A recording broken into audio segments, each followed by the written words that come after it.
Tinitiis na lamang ng mga tindera ng bigas ang mababang kitaan sa kada kilo ng benta nilang bigas. Paano kasi patuloy ang pagtaas ng presyo ng bigas sa merkado? Ayon sa isang mambabatas, posibleng may sabwatang nangyayari sa industriya ng bigas kaya nananatiling mataas ang presyo nito. Si Sheena Torno sa report. Hirap na raw sa buhay si Marife Balo, lalo na kung presyo ng mga pagkain ang pag-uusapan. Sa buong araw na kasi niyang pagtitinda ay uuwi lang siya na may 1,000 piso na hindi pa sapat para sa kanyang pamilya. Isda, kaunting gulay at ilang kilong bigas ang nabili niya sa Pasay Public Market na sasapat lang daw sa kanilang mag-anak sa loob ng 2 araw. Ay, sana naman, babaan lang nila kahit pang tusto sa araw-araw. Kasi sobrang hirap ng buhay. Sobrang hirap ng buhay. Mga bilihin, ang taas. Sa price monitoring ng Department of Agriculture, naglalaro pa rin sa 50 pesos hanggang 65 pesos ang presyo sa kada kilo ng bigas. Sabi naman ng ilang rice retailer, bihira lang silang nakakapagbenta ng bigas na nasa 42 pesos hanggang 45 pesos dahil wala namang gaanong supply nito. Luging-lugi nga raw sila kapag ibinebenta nila ng 45 pesos kada kilo dahil halos puhunan lang nila ang naibalik sa pagtitinda nito.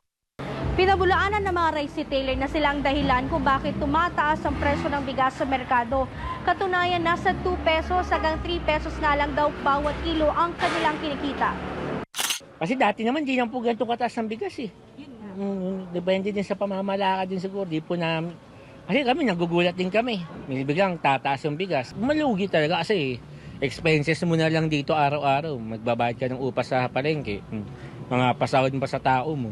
Una na rin kasing sinabi ng Department of Agriculture na posibleng nasa mga rice retailer ang dahilan kung bakit hindi ramdam ang mababang presyo ng bigas. Ang pahayag na yan ng ahensya ay hindi sinang-ayunan ni Representative Nicanor Briones ng AGA Party List. Hindi raw ito magagawa ng mga rice retailer dahil wala naman silang hawak na maraming supply ng bigas kung ikukumpara sa mga importer at trader. Posible anyang may kartel na nagmamanipula sa presyo at sa buwatan umano sa industriya ng bigas.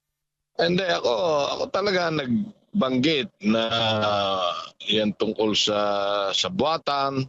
Pagkat napakarami ng inimport, napakarami ng stocks ngayon sa bodega, 83 days ang stock level. Ayon doon sa NEDA ay naabot ng 3.2 million metric tons.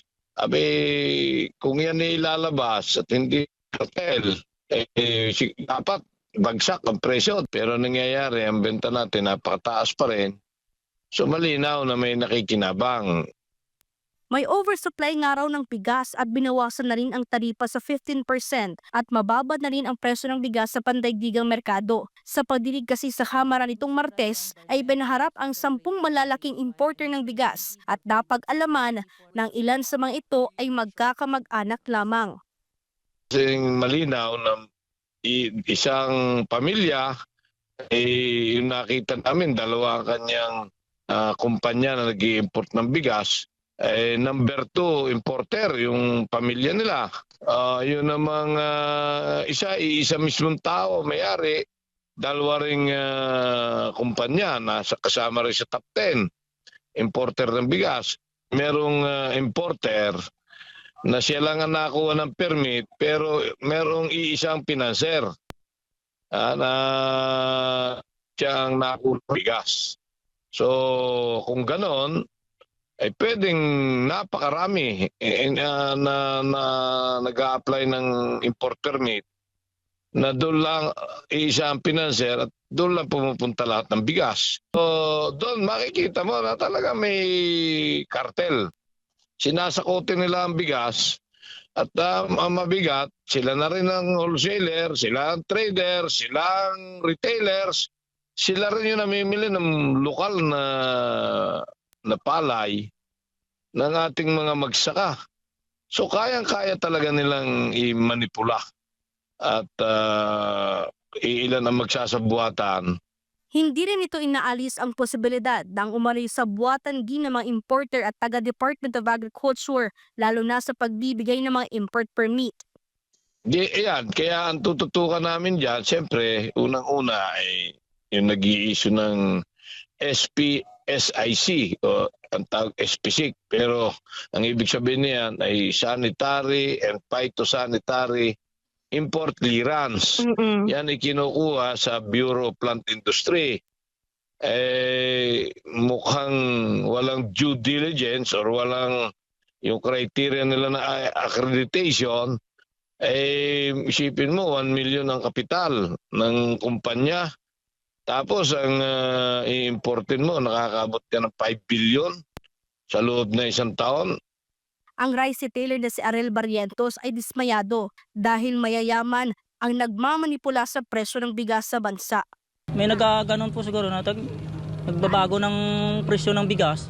Kaya pagdating dito sa amin, parang mataas pa rin. Kaya hindi namin ma-adjust. Siguro doon sa puno pa lang, mayroon na talaga nag-ano niyan. Yung tag yun. Palagay natin, sabihin natin na nagmamanipula ba. Yun. Kaya medyo mataas pa rin yung bagsak dito sa amin. Bukod pa dyan, sinabi rin ng grupong Federation of Free Farmers na pumapalo na sa higit 13 bilyong piso ang nawawala na pondo ng gobyerno para sa mga magsasaka sa Executive Order 62 ni Marcos Jr. Useless anyang naturang EO dahil hindi naman nararamdaman ng mga mamimili ang mababang presyo ng bigas. 13 billion na yan na natipid ng mga importer dahil mas maliit yung buwis na binabayaran nila. Hindi naman nila po pinamamahagi o sinishare sa ating consumers po ng bigas.